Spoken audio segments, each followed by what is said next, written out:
নামে আমি আপনাকে সবাইকে স্বাগতম জানাচ্ছি। ধরে নিন একজন চাষি তার জমিতে ভালো বীজ বপন করলো আর মাটিটা প্রস্তুত করলো, পানি দিল, সব কাজ ঠিক মতন করলো। কিন্তু পরের দিন সকালে গিয়ে ও দেখতে চাইলো কি ফসল হয়েছে কি নয়। দ্বিতীয় দিন হয়নি, এক সপ্তাহ পরেও কিছু হয়নি। তাহলে কি সে বলবে কি এই বীজটা যেটা আমি বপন করলাম সেটা হয়তো খারাপ, আমি সব তুলে ফেলবো? না, কারণ সে জানে যে মাটির নিচে কিছু একটা হচ্ছে। যদিও সে চোখে দেখতে পাচ্ছে না, বীজটা মৃত নয়, বীজটা কাজ করছে, শুধু সময় লাগছে।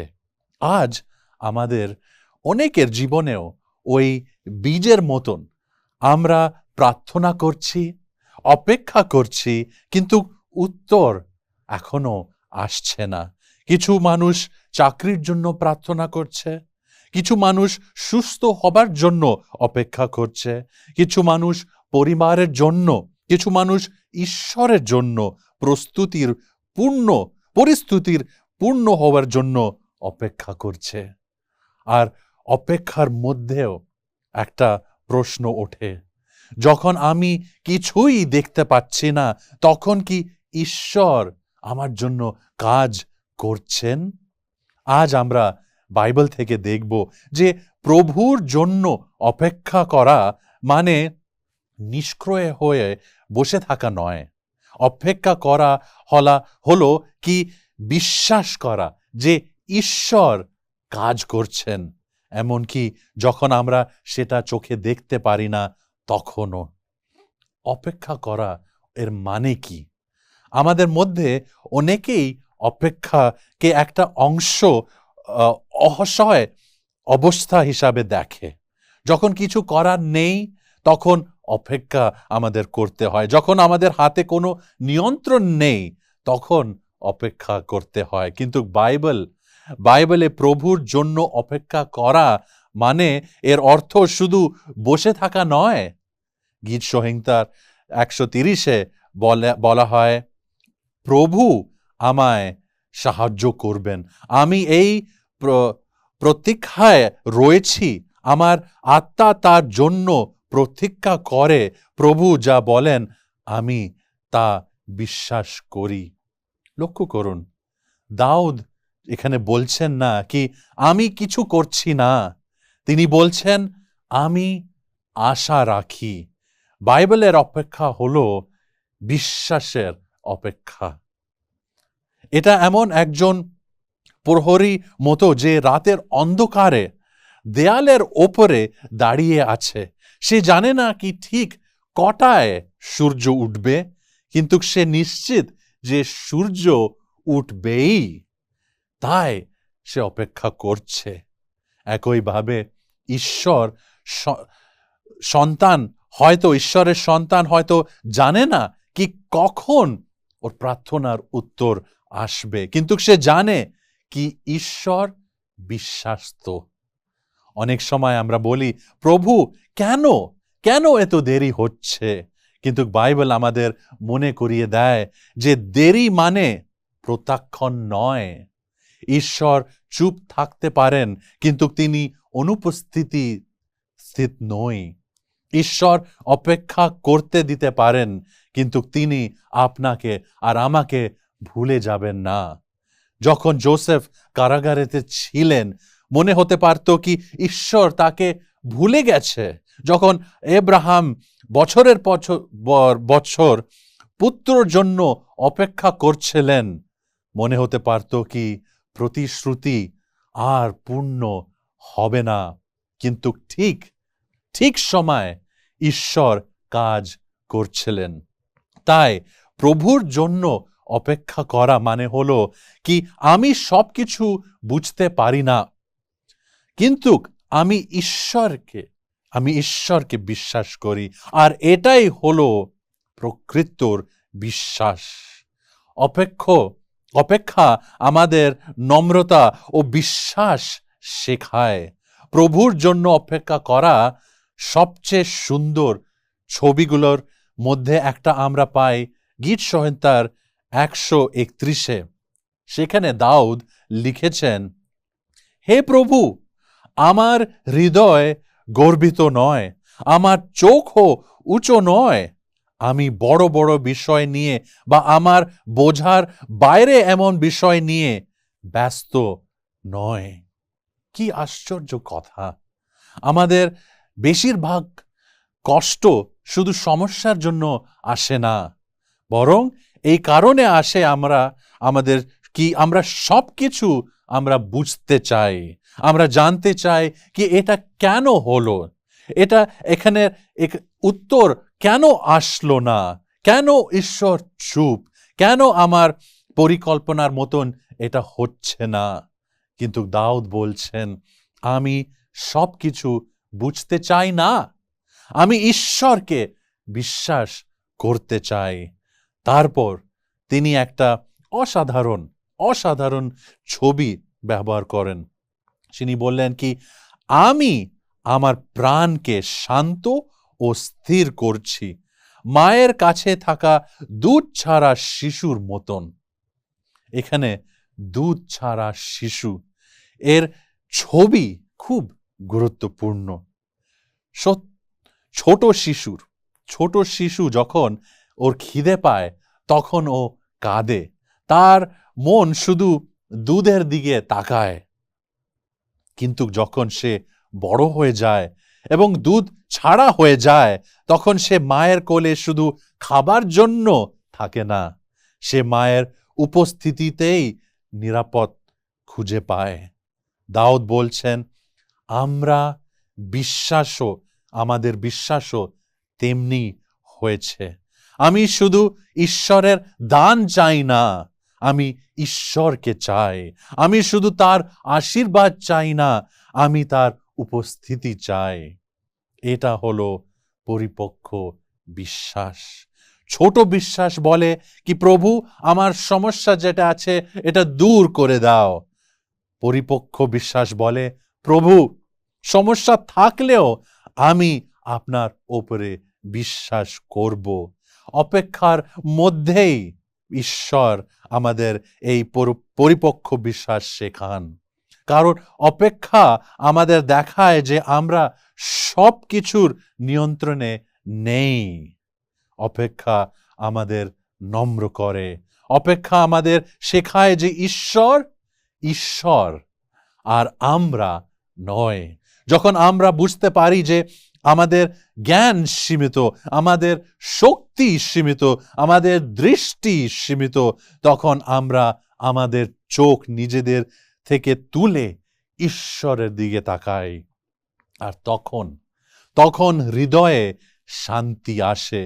গুরুত্বপূর্ণ বিষয় হলো, দাউদের পরিস্থিতি হয়তো পরিবর্তন হয়নি, কিন্তু তার মন পরিবর্তন হয়েছিল। তিনি উত্তর পাওয়ার আগেই শান্তি পেয়েছিলেন, কারণ তার বিশ্বাস প্রতিশ্রুতিতে নয়, প্রতিশ্রুতিতে দাতার ওপরে ছিল। তাই প্রভুর জন্য অপেক্ষা করা মানে শুধু উত্তরের জন্য অপেক্ষা করা নয়, এটা হলো এমন একটা বিশ্বাস গড়ে তোলা যা বলে কি, প্রভু, আমি সবকিছু বুঝি না, কিন্তু আমি জানি আপনি ভালো, তাই আমি আপনার ওপর বিশ্বাস করে অপেক্ষা করব। যখন অপেক্ষা দীর্ঘ হয়ে যায়, তখন আমাদের সবচেয়ে বড় সংগ্রাম হয় বিশ্বাস ধরে রাখা। আমরা ভাবতে শুরু করি কি, ঈশ্বর কি আমাকে ভুলে গেছেন? আমার প্রার্থনা কি তিনি শুনছেন? আমার জীবনে কি তিনি এখনো কাজ করছেন?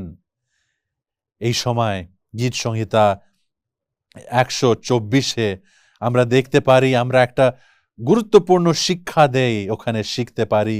লেখা আছে, প্রভু আমাদের জন্য মহান কাজ করছেন, তাই আমরা আনন্দিত হয়েছি। এই আনন্দের ঘোষণার পর তারা আবার প্রার্থনা করছে, হে প্রভু, আমাদের অবস্থা পুনরুদ্ধার করুন। অর্থাৎ তারা অতীতে ঈশ্বরের মহান উদ্ধারের কথা মনে করছে, কিন্তু বর্তমানেও তারা সমস্যার মধ্যে আছে। তারা বলছে না কি অতীতে ঈশ্বর আমাদের বাঁচিয়েছিলেন, কিন্তু এখন হয়তো আমাদের বাঁচাবেন না, বরং তারা বলছে যে ঈশ্বর আমাদের অতীতে উদ্ধার করেছিলেন, তিনি আবারও আমাদের জন্য এটা করতে পারবেন। এটাই হলো বিশ্বাসের ভীতি। আমাদের বিশ্বাস ভবিষ্যতের ওপরে দাঁড়ায় না, আমাদের বিশ্বাস দাঁড়ায় ঈশ্বরের অতীতের বিশ্বাসের ওপরে। ইসরায়েল জাতি বারবার এক্সোডাসের গল্প স্মরণ কেন করত? কারণ যখন তারা নতুন সমস্যার মুখোমুখি হতো, তখন তারা মনে করত যিনি সাগর ভাগ করেছিলেন তিনি আমাদের আজকেও সমস্যার সমাধান করতে পারেন। আজ আমাদেরও তাই করা উচিত। যখন আমরা অপেক্ষা করি, তখন শুধু আমাদের বর্তমানের পরিস্থিতির দিকে আমাদের তাকাতে হবে না, আমাদের পেছনে দিকে তাকাতে হবে। যখন ঈশ্বর আমাদের সাহায্য করেছিলেন, কখন তিনি দরজা আমাদের জন্য খুলে দিয়েছিলেন, কখন তিনি আমাদের বিপদ থেকে উদ্ধার করেছিলেন, কখন তিনি অসম্ভবকে সম্ভব করেছিলেন। শয়তান চায় কি আমরা ঈশ্বরের অতীতের বিশ্বাসতা যে আছে ওটা আমরা ভুলে যাই। কারণ যদি আমরা ভুলে যাই তাহলে আমাদের আশা দুর্বল হয়ে যাবে। কিন্তু যখন আমরা মনে করি কি ঈশ্বর কি আমাদের জন্য করেছেন, তখন নতুন করে আশা ফিরে আসবে। এই কারণ দাউদ বারবার ঈশ্বরের কাজগুলো স্মরণ করছেন। কি এই কারণে বাইবেলও বারবার আমাদের বলে মনে করো কি ঈশ্বর তোমার জন্য আর আমার জন্য কি করেছে। কারণ স্মৃতি বিশ্বাসের শত্রু নয়, স্মৃতি বিশ্বাসের বন্ধু। অতীতের উদ্ধার আমাদের ভবিষ্যতের আশাকে শক্তিশালী করে। তাই যখন আপনি অপেক্ষা করছেন, তখন নিজেকে এই প্রশ্নটা করুন কি ঈশ্বর কি আগে কখনো আমাকে ব্যর্থ করেছেন? যদি উত্তর হয় আপনার না, তাহলে আজও তিনি আপনাকে ব্যর্থ করবেন না। যিনি গতকালে বিশ্বাস্ত ছিলেন, তিনি আজও বিশ্বাস্ত এবং আগামীকালও বিশ্বাস্ত থাকবেন। তাই অপেক্ষার মধ্যেও আমরা আশা নিয়ে বলতে পারি কি প্রভু আগেও আমাদের জন্য কাজ করেছেন, প্রভু আবারও আমাদের জন্য কাজ করবেন। অপেক্ষার মানে কাজ বন্ধ করা নয়। অনেক সময় আমরা মনে করি কি যদি আমরা অপেক্ষা করছি তাহলে আমাদের কিছু করার নেই, কিন্তু বাইবেল আমাদের ভিন্ন কিছু শেখায়। গীত সংহিতার লেখা আছে কি যারা চোখের জল দিয়ে বীজ বপন করে তারা আনন্দের সাথে ফসল কাটবে। যে কাঁদতে কাঁদতে বীজ বপন করতে যায় সে আনন্দের সাথে আতি বহন করে ফিরে আসবে। এখানে লক্ষ্য করুন, চাষির চোখে জল আছে কিন্তু ওর হাতে বীজ আছে। সে কাঁদছে কিন্তু কাজ বন্ধ করেনি। সে হয়তো ক্লান্ত, সে হয়তো নিরুৎসাহিত, সে হয়তো বুঝতে পারছে না কি ফসল কেমন হবে, তবুও সে বীজ বপন করে যাচ্ছে। এটাই হলো বিশ্বাসীদের ছবি। অনেক সময় আমরা বলি কি, প্রভু, যখন আমি আপনার প্রার্থনার উত্তর দেখব তখন আমি কাজ করব। কিন্তু ঈশ্বর প্রায় এটা আমাদের বলে কি, না, তুমি কাজ করতে থাকো আর আমি আমার সময়ে তোমার জীবনে কাজ করব। নোয়া জাহাজ তৈরি করছিলেন বছরের পর বছর বৃষ্টি নামার আগে। আব্রাহাম চলে গেছিলেন গন্তব্য না জানেও।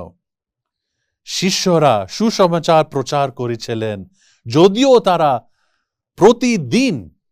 প্রতিদিন বিরোধিতার মুখোমুখি হয়েছিলেন। তারা অপেক্ষা করছিলেন, কিন্তু তারা কাজও করছিলেন।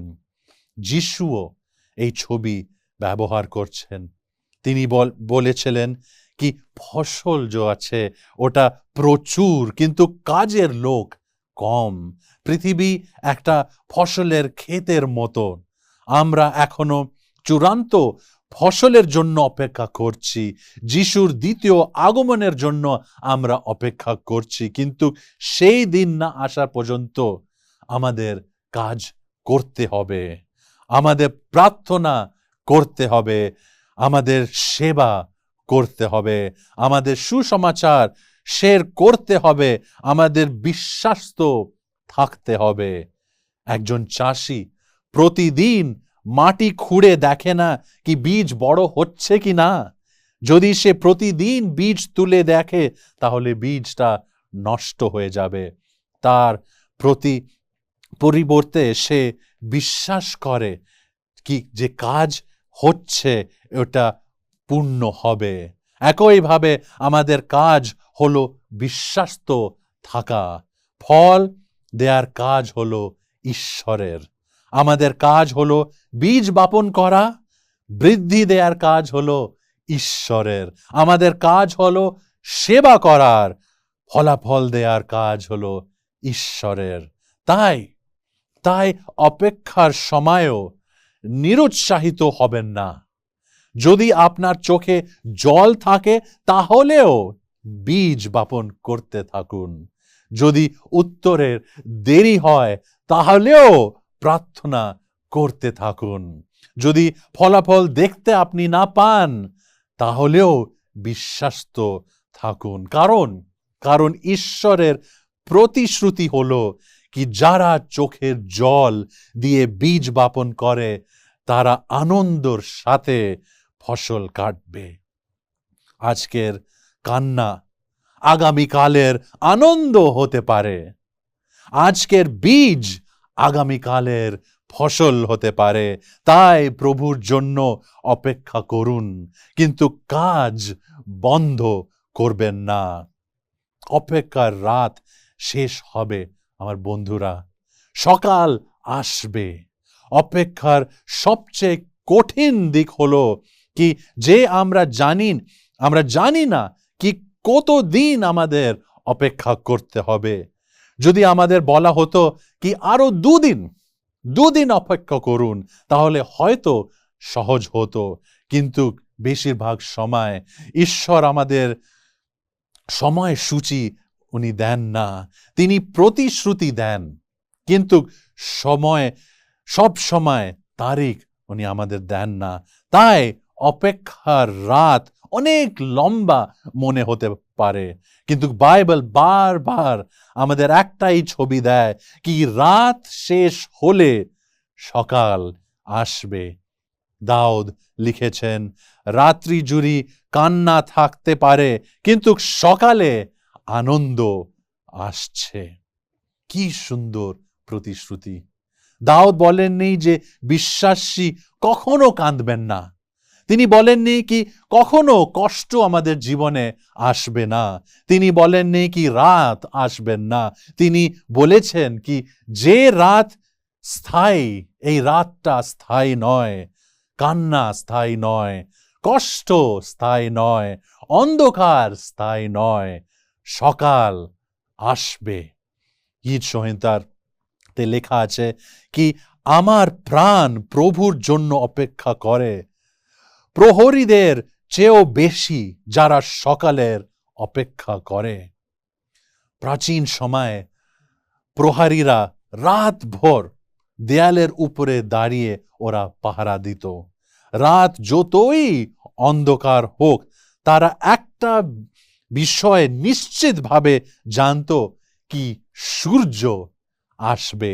কেউ সূর্য থামাতে পারবে না, কেউ সকালকে বন্ধ করতে পারবে না। একইভাবে ঈশ্বরের প্রতিশ্রুতিগুলো ও নিশ্চিত।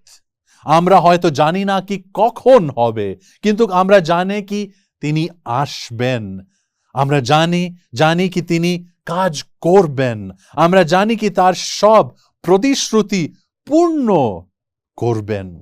গীত সংহিতাতে লেখা আছে, দাউদ নিজেকে অন্ধকারে, মৃত্যুর ছায়া এবং গভীর হতাশার মধ্যে দেখেন, কিন্তু তার প্রার্থনা কি? তার প্রার্থনা হলো, সকালে আমাকে তোমার দয়া শোনাতে দাও। দাউদ বিশ্বাস করেন যে ঈশ্বরের দয়া নতুন সকালের মতো আবার প্রকাশিত হবে। আর বাইবেলও সবচেয়ে মহান সকাল ছিল যখন যিশুর পুনরুত্থান হলো, পুনরুত্থানের সকাল। শুক্রবারে সবকিছু শেষ মনে হচ্ছিল। শিশুরা ভেবেছিল কি তাদের আশা ভেঙে গেছে, কিন্তু রবিবারের সকাল এসেছিল। খালি কবর ঘোষণা করেছিল কি যে মৃত্যু শেষ কথা নয়, অন্ধকার শেষ কথা নয়, পরাজয় শেষ কথা নয়। যিশু জীবিত, আর যিশুর পুনরুত্থান আমাদের এই নিশ্চয়তা দেয় যে আমাদের জীবনের অন্ধকার রাতগুলোকে একদিন শেষ হবে। যদি ঈশ্বর কবর খুলে দিতে পারেন, তাহলে তিনি আমাদের জন্য পথ ও খুলে দিতে পারেন।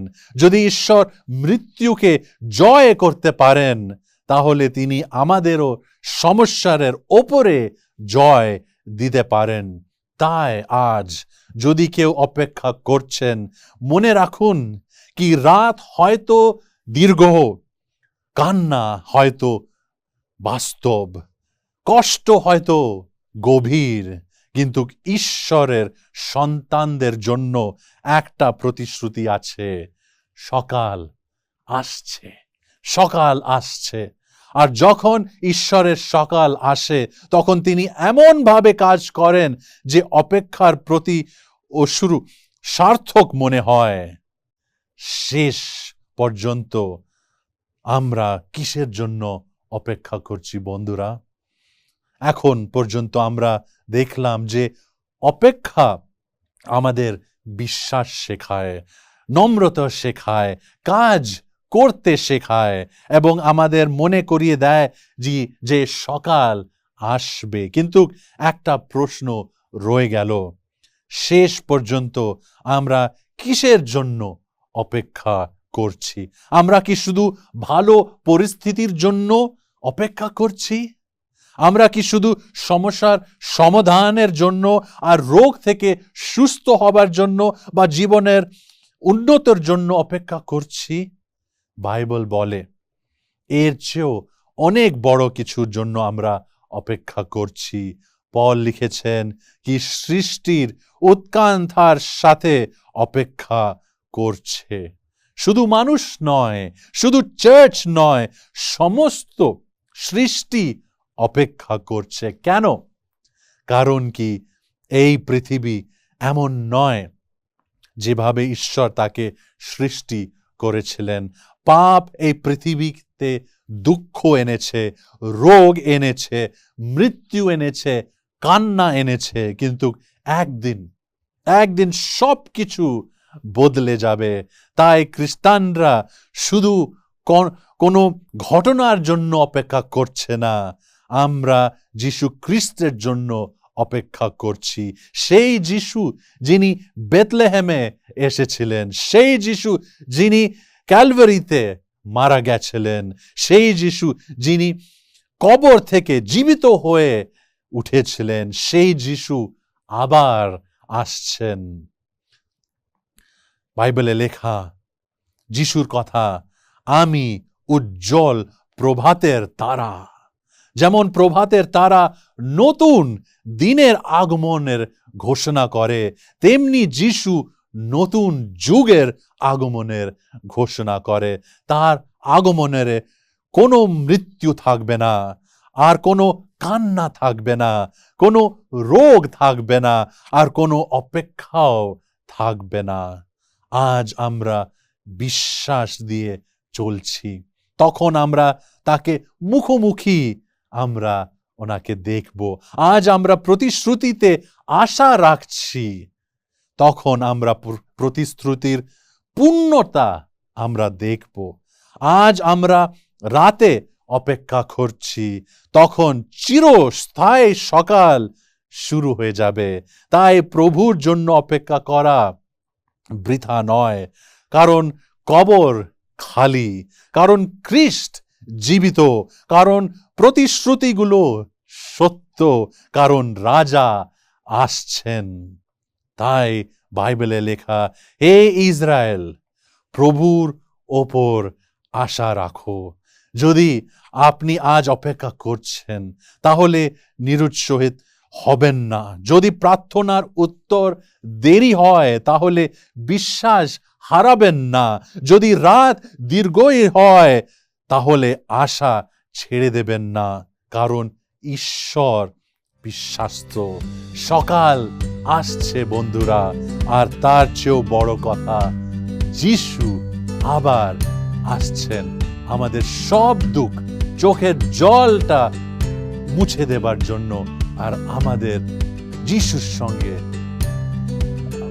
আবার একসঙ্গে থাকার জন্য, নিয়ে যাবার জন্য আসছেন।